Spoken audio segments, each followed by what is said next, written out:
बेहद ट्रिकी वे से आपको संधि बताएंगे। मुझे पूरा विश्वास है अगर आपने एक बार हमारा वीडियो देख लिया संधि से आप में का सारे डाउट आपके समाप्त हो जाएंगे। किसी प्रकार का संधि में आपको डाउट नहीं रहेगा और बहुत जल्द ही हम वीडियो को समाप्त करेंगे। शुरुआत करते हैं। संधि, वर्णों के मेल को संधि कहते हैं। शब्दों के मेल को क्या कहते हैं? अलंकार कहते हैं। शब्दों के मेल को क्या कहते हैं? समास कहते हैं। और वर्णों के मेल को संधि कहते हैं। अब संधि के भेद कितने होते हैं? 3 होते हैं। स्वर संधि, व्यंजन संधि, विसर्ग संधि। इसके बाद में ये क्वेश्चन तो ये देख लीजिए, कभी कभी पूछ दिया जाता है कि संधि किसे कहते हैं, तो आप कह देंगे वर्णों के मेल को संधि कहते हैं। आप देखिए स्वर संधि, 3 संधियां होती हैं, स्वर, व्यंजन और विसर्ग संधि। इसमें हम स्वर संधि को डिफाइन कर रहे हैं। स्वर संधि के 5 भेद होते हैं। पहला है दीर्घ संधि, ठीक है, दीर्घ स्वर संधि, इसका पूरा नाम होता है दीर्घ स्वर संधि। इसकी ट्रिक है बड़ा आ, बड़ी ई और बड़ा उ। जैसे देखिए सूक्ति, अब इसमें बड़ा उ है, सुधन उक्ति, उ और उ मिलकर के बड़ा उ बन गया, ठीक है। 2 स्वर मिलकर के एक बड़ा स्वर बनाते हैं। खास तौर से आपको इसकी ट्रिक क्या याद रखनी है? आपको इसकी ट्रिक याद रखनी है कि बड़े आ की मात्रा होगी या बड़ी ई की मात्रा होगी या बड़े उ की मात्रा होगी। बीच वाले अक्षर पे इन्हीं तीनों की मात्रा होती है, ठीक है। नेक्स्ट है इसी में एग्जाम्पल विद्यार्थी, विद्या धन आर्थी, बड़े आ की मात्रा हो गई। सावधान, सधन अवधान, सावधान, ये गलत एग्जाम्पल पुट किया गया, ये एग्जाम्पल इसका नहीं है सावधान, ठीक है। सधन अवधान ये इसका एग्जाम्पल नहीं है, ये गलत पुट किया गया है। अगला है गिरीश, गिरधन ईश, गिरधन ईश। इसमें देखिए बड़ी ई की मात्रा है, यहाँ पर रात बड़ी की मात्रा है। तो अब आपको ट्रिक बता दें कि आप ध्यान रखिए कि बड़े आ की मात्रा बीच वाले अक्षर पर होगी किस स्वर? बड़े आ की मात्रा होगी, बड़ी ई की होगी, बड़े ऊ की होगी। जैसे गिरीश है, महीश है, महाधनीश, महीश, ठीक है। ऐसे शब्द जो होते हैं वो दीर्घ संधि, दीर्घ मीन्स होता है बड़ा, टिक देख लीजिए, दीर्घ मीन्स होता है बड़ा, और बड़ा आ, बड़ी ई, बड़ा ऊ, इनकी मात्राएं होंगी, ठीक है। अब इसके बाद में अगली संधि है गुण संधि। गुण संधि के ट्रिक देखिए, ए, ओ और ए, यानी रे, इन 3 की मात्रा होगी। जैसे नरेश, नरधन ईश, महोदय, महाधन उदय, महर्षि, महाधन ऋषि। अब इन तीनों एग्जाम्पल से आपने सीखा है कि ए की मात्रा होगी या फिर ओ की मात्रा होगी और या फिर ऋण की मात्रा होगी। आपने सीखा है किसकी? ऋण की मात्रा होगी। तो अब एक और सीधा सा सिस्टम बता दें आपको, गुण संधि। अगर आप इस लाइन खींची है, लाइन के नीचे से कोई लेना देना, ऊपर एक मात्रा है, चाहे वो किसी की हो तो गुण संधि होती है, चाहे वो ए की हो, चाहे वो ओ की हो और चाहे वो ऋण की हो मात्रा, ठीक है, ऋण की मात्रा हो, आप उसे क्या कहेंगे? गुण संधि कहेंगे। एक मात्रा गुण संधि, बस इतना याद रखिए।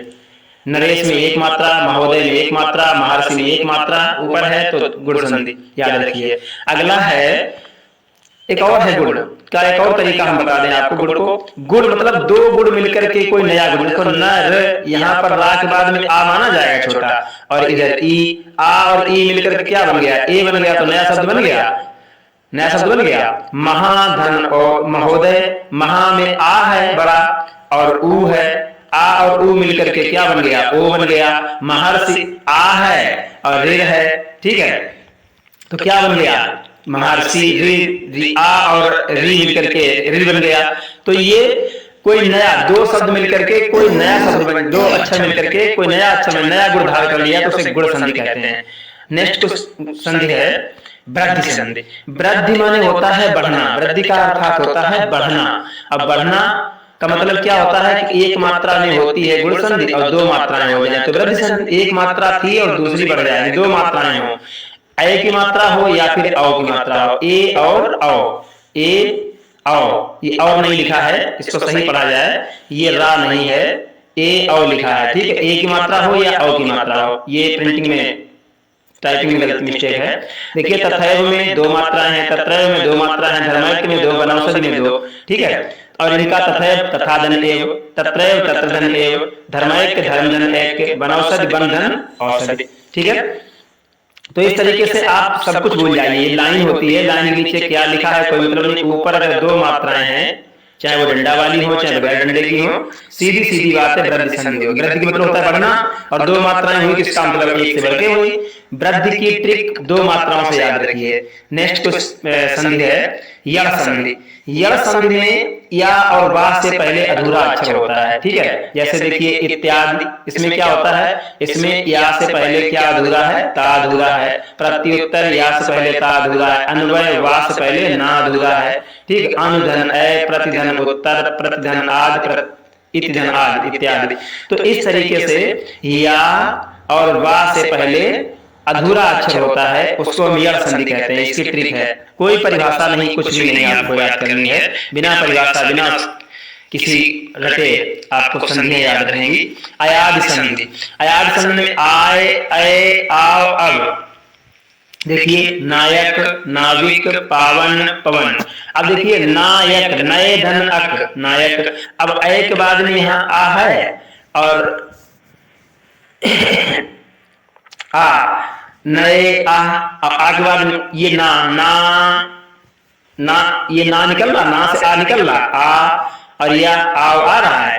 इस तरीके से आय, दोबारा देख लीजिए साफ करके, ना को अगर हटा दिया जाए तो आ बचा है, आ और आ के बाद या आया रहा है। नाव, ना और वा, ई की मात्रा बाद में आ रही है, नाव आ रहा है। इसमें ना हटा दिया जाए तो क्या रह गया, आव, आव आ रहा है। इसमें पाव, इसमें आव आ रहा है, पा हटा करके आव आ रहा है। इसमें पव, इसमें अब आ रहा है, ठीक है। तो आय, अय, आव, अब ये आते होंगे। फिर इसकी एक और सबसे बढ़िया ट्रिक है, जहां तक 99% उम्मीद होती है, अयादि संधि 3 अक्षरों की होती है। जहां पर 3 अक्षरों की संधि होती है, अयादि संधि होती है, अय, ओ, कोई मात्रा नहीं होती है। इसमें अगर मात्रा हो तो सिर्फ छोटी ई की मात्रा हो सकती है, इसके अलावा कोई मात्रा नहीं होती है। ट्रिकें इसकी याद रखिए। व्यंजन संधि, भूलने की झंझट खत्म। आप परिभाषाएं रखते हो फिर रोज भूल जाते हो कि कहां तक भूले। अब व्यंजन संधि पे आ जाइए। व्यंजन संधि में देखिए, व्यंजन संधि में क्या सिस्टम होता है। व्यंजन संधि के उदाहरण से आपको समझाते हैं। उच्चारण, उत धन चारण, ता पे हलंत लगा हुआ है। जहां पर भी हलंत लग जाए तुरंत व्यंजन संधि होती है। व्यंजन संधि पहचानने के लिए उसका संधि विच्छेद कर लिए। उड्डयन, उत धन डयन, बिल्कुल ये डयन नहीं डयन लिखा हुआ, आगे टाइपिंग में गलती है। उत धन डयन, सदानंद, सत धन आनंद, दिग्विजय, द्विक धन विजय। तो जहां पर भी संधि विच्छेद करने पर हलंत लग जाए, इसमें भी हलंत लगा, इसमें भी हलंत लगा, इसमें भी हलंत लगा, इसमें जहां पर संधि विच्छेद करने में हलंत लग जाए वो व्यंजन संधि होती है। और इसका रूप में देख लीजिए, का है, का जब संधि करेंगे तो संधि करने पर ये अपने से तीसरे अक्षर में बदलेगा। का, खा, गा तीसरा अक्षर, देखो यहाँ गा हो गया, का, ठीक है। ता, था, दा, ता हमेशा अपने किसमें बदलता है, दा में बदलता है। इस तरीके से ये अक्षरों का नियम होता है। अगला है विसर्ग संधि। विसर्ग संधि में देखिए आप, संधि विच्छेद करने पर विसर्ग आता है। पयोधन, पया धन धन, तपोबल, तपहा धन धन बल, निस्तार, नि धन तार, धनुष्टंकार, धनु धन टंकार, निश्चल, नि धन चल। तो इस तरीके से संधि विच्छेद करने पर विसर्ग आ जाए तो ये विसर्ग संधि होती है। संधि विच्छेद करने पर हलंत लग जाए तो व्यंजन संधि होती है। ये संधियों का वीडियो आपका कंप्लीट हुआ।